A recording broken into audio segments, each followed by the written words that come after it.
Hi mga mimis! Welcome to my channel at gusto ko lang i-share sa inyo ang aming experience this past 2 weeks. Imagine nyo mga mimis, yung tatlong bagets ko ay sabay-sabay silang nagkasakit more than a week at kailangan naming mag-ER ng kaya ano yung realidad having a family dito sa Canada na walang immediate family nearby. Last 2 weeks, I think it started talaga kay Kuya Bujoy. That weekend, yung may ubo-ubot sipon na siya. Then, dumating yung March break. So, meron silang 1 week na wala silang pasok. So, I think that was Wednesday. During that week na, may ubo, sipon. Tatlo sila na nilalagnat tuwing gabi. For the whole week, wala din talaga akong enough sleep. Kasi, minomonitor ko silang tatlo, kino-cold bath ko sila pag mainit sila and all that. And then, bumigay din yung katawan ko. One of those days sa week na yun, may isang araw ako na galing akong work. Pagdating ko talaga, hiniga ko siya. So, kinabukasan, pumasok pa rin ako. Pero fever ako ng konti noon. Good thing naman that I survived that day. Papaboyet naman yung nagkasakit. I think more than 4 days na rin yun. Kaya nag-decide kami, hina sa ER yung mga bata. I think that was Sunday. Luckily, hindi naman kami masyadong nag-antay ng matagal. 3 hours lang. 3 hours lang sa ER. Yes, mga mimis. Mabilis na yung 3 hours dito. Check up ko silang tatlo, sabay-sabay sila.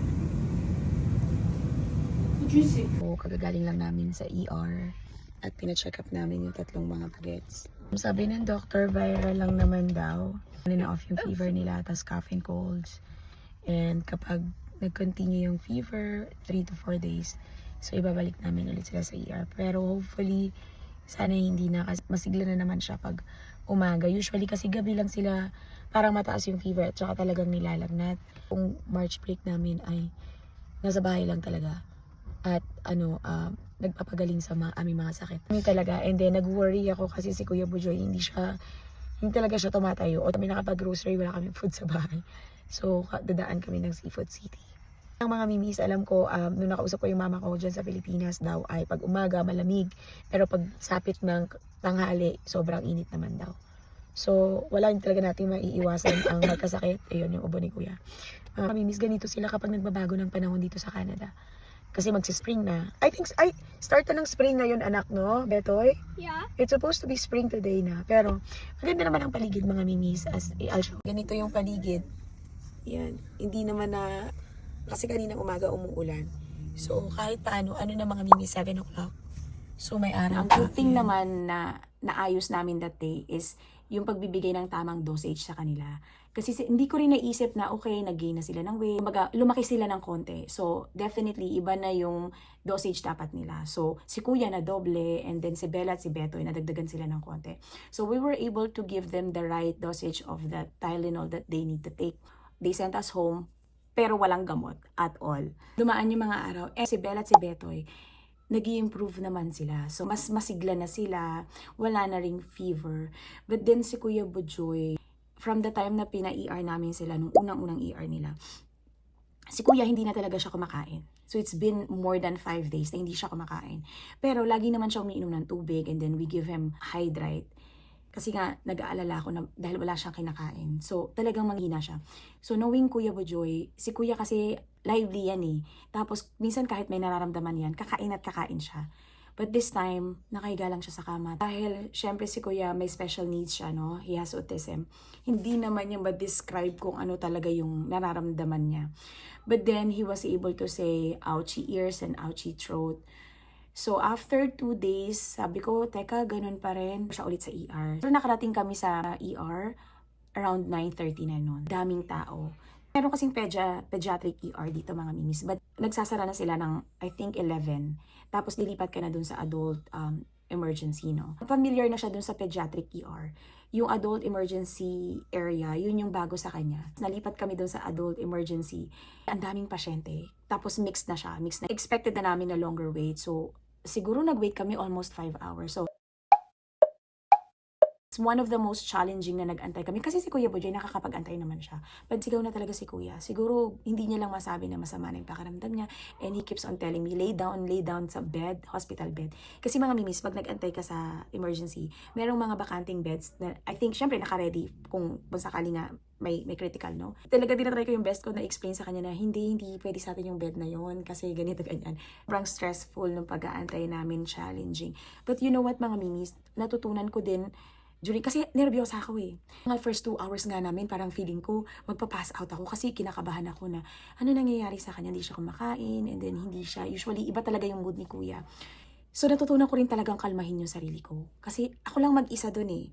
It's just me and Kuya Bojoy kasi si Papa Boy kailangan niyang bantayan si Beto at si Bella. Tapos alam mo, hinahayaan ko na lang si Kuyang mag-shout kasi he's trying to say something. Siguro explain sa akin na baka pagod siya, gusto niya na umuwi.